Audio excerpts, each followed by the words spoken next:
Chiamerei il dottor Pignatelli del Parco Geominerario.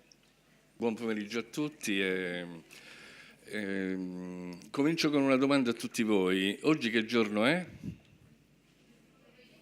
È una giornata importantissima. Per me è abbastanza importante, dovrebbe esserlo anche per tutti quanti voi. Faccio un'altra domanda. Quante guide ambientali turistiche ci sono qui dentro? Alzate la mano.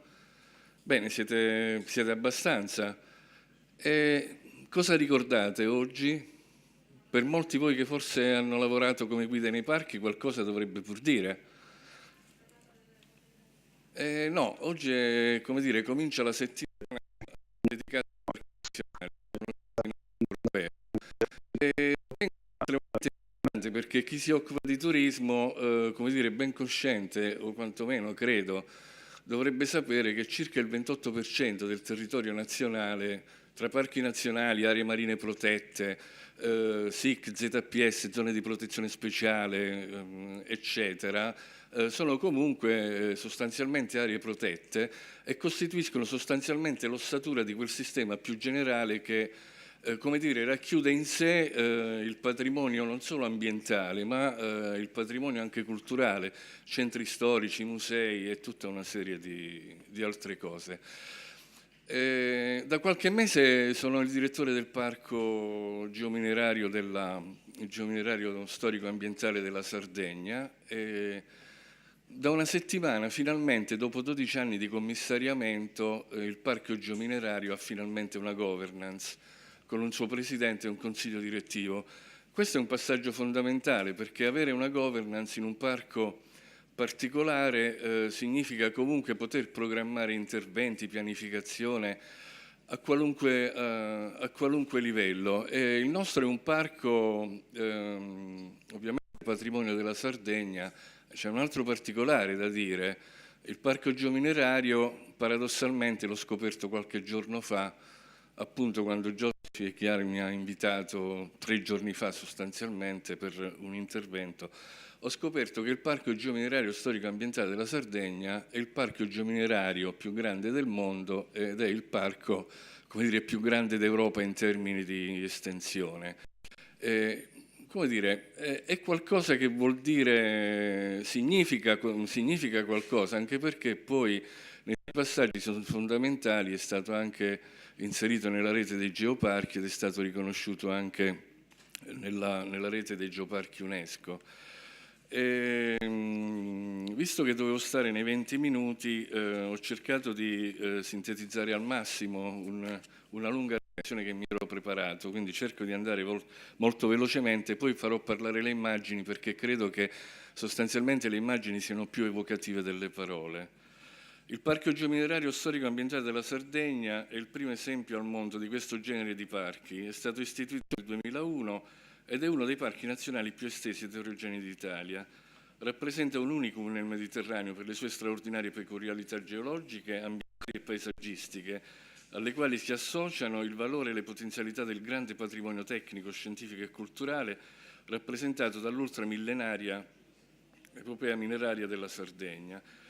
Nel 2007 il valore internazionale di questo parco è confermato nel suo inserimento nella rete europea globale dei geoparchi sotto gli auspici dell'UNESCO. Dopo anni di impegno collettivo e con l'approvazione della Commissione Scienze dell'UNESCO nel 2015 il parco diviene membro della rete internazionale di questa rete. La Sardegna è caratterizzata, come sapete, da una geologia tra le più complete d'Europa e di tutta l'area circummediterranea. È una storia vecchia di oltre 500 milioni di anni, testimoniata dalle rocce sedimentarie fossilifere più antiche d'Italia, riferite al Cambriano inferiore, e dalla serie stratigrafica più lunga, abbracciando un intervallo di tempo compreso tra il Paleozoico inferiore e il Quaternario recente.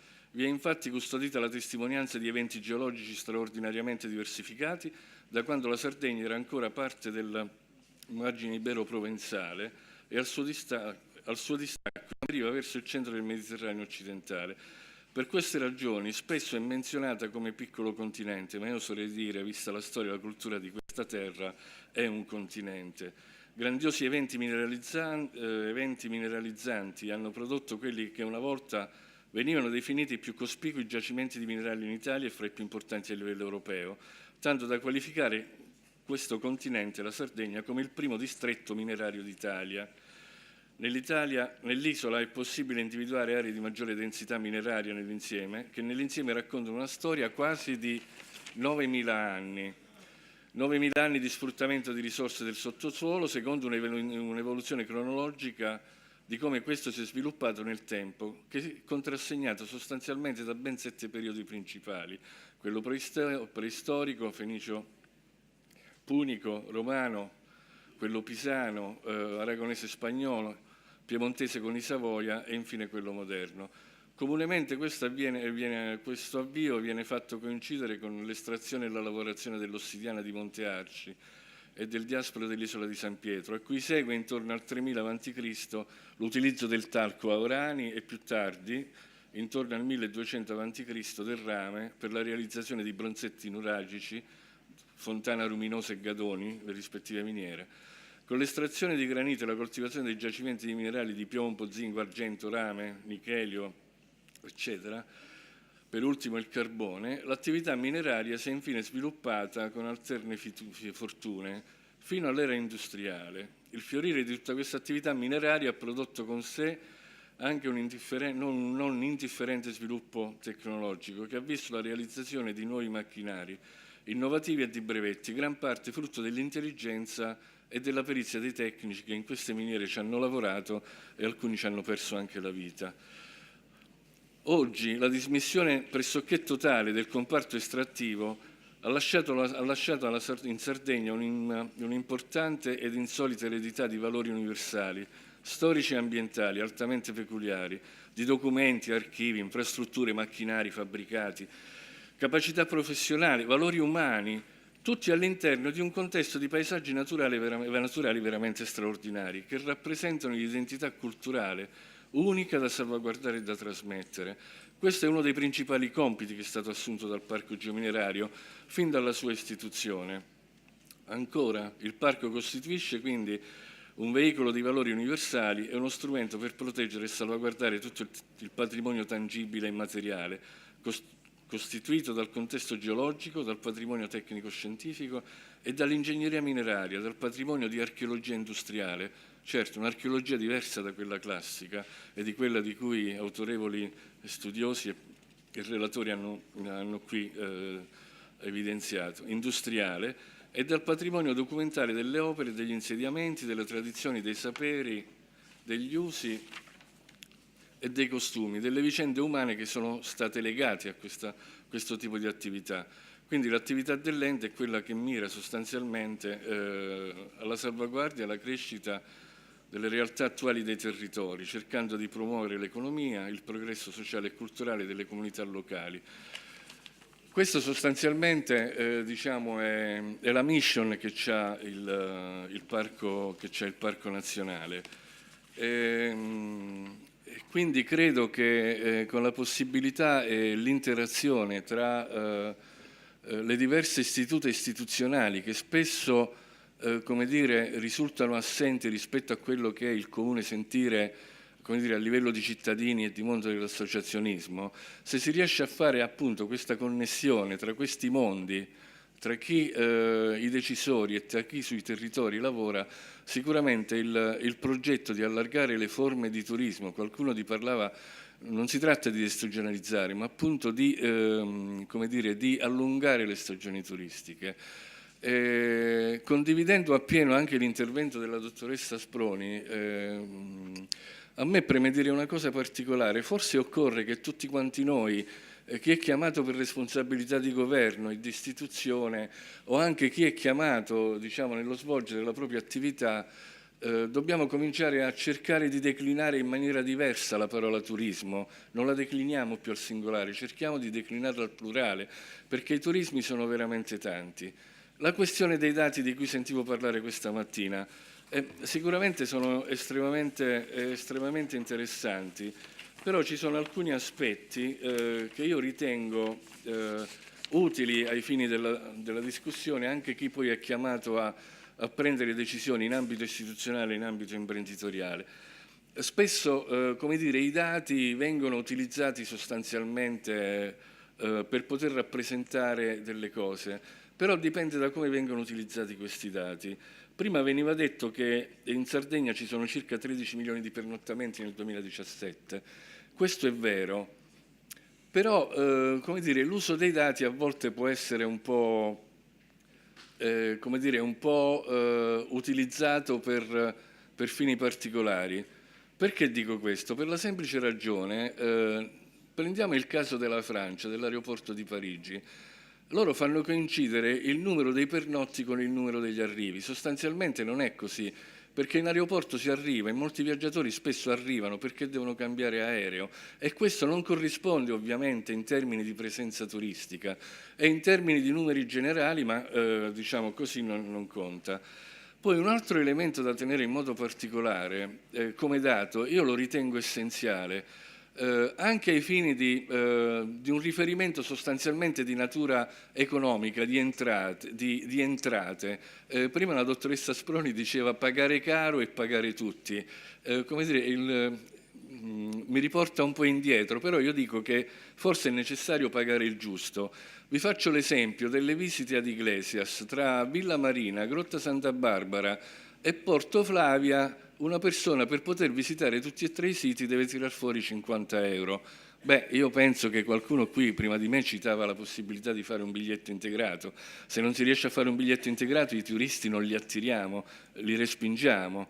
E nel momento in cui, come dire, li respingiamo non possiamo mettere in atto nemmeno quella procedura della profilazione che io ritengo estremamente interessante e che ne parlava sempre la dottoressa Sproni.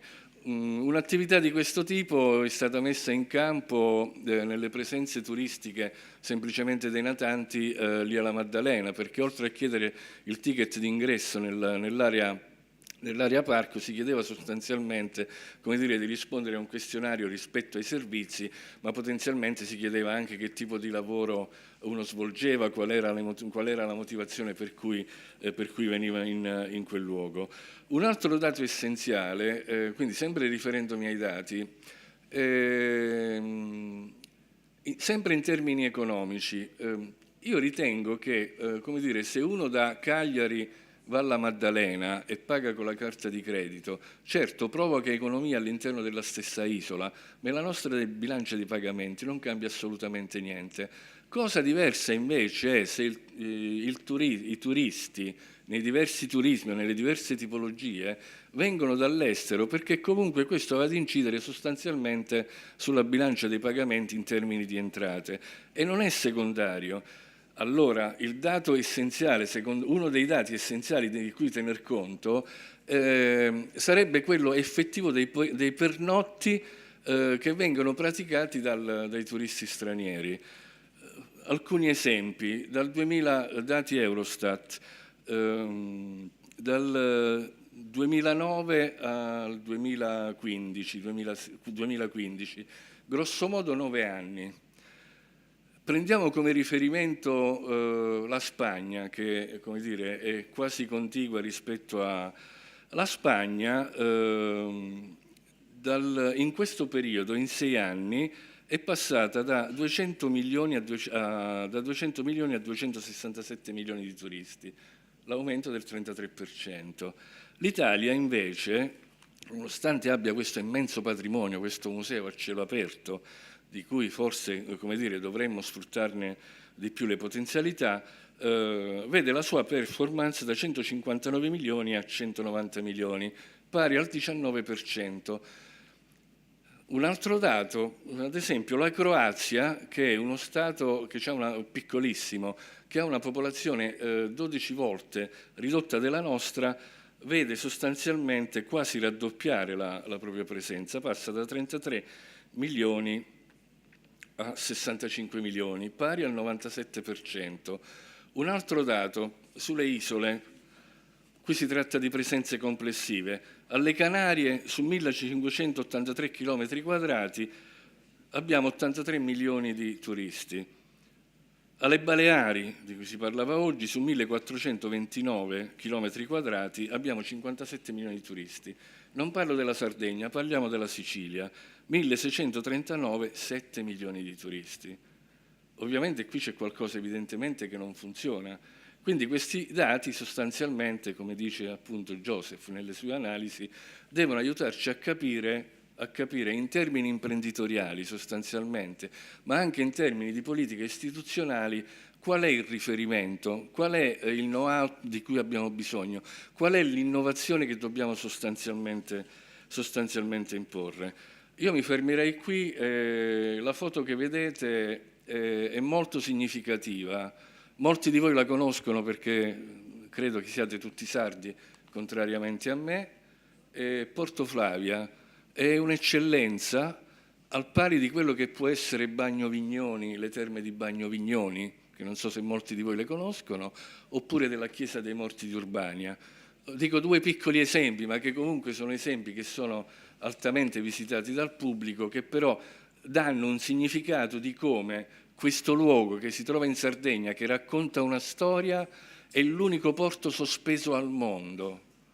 Ed è, come dire, qualcosa che può essere uno degli elementi, insieme a tanti altri che ci sono in Sardegna, come la fortezza di Candeo alla Maddalena, ma senza dimenticare tutto quello che c'è, che può essere veramente un patrimonio che può dare una spinta ulteriore al turismo straniero, ma prevalentemente anche a quello italiano. Concludo il mio intervento dicendo che le immagini parlano spesso meglio delle parole, quindi vi lascio, se mi dai una mano, vi lascio con un video di pochissimi minuti che racchiude un po', come dire, ovviamente realizzato l'altra sera, quasi nottetempo, da un tecnico del parco. Abbiamo solo a disposizione 5 dipendenti, come dire, a bassa risorsa ma ad alta capacità professionale, quindi ve lo lascio vedere.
Tourism Call to Action, 7 incontri formativi per la crescita turistica della destinazione Sardegna. Iscriviti su www.aeroportodiolbia.it.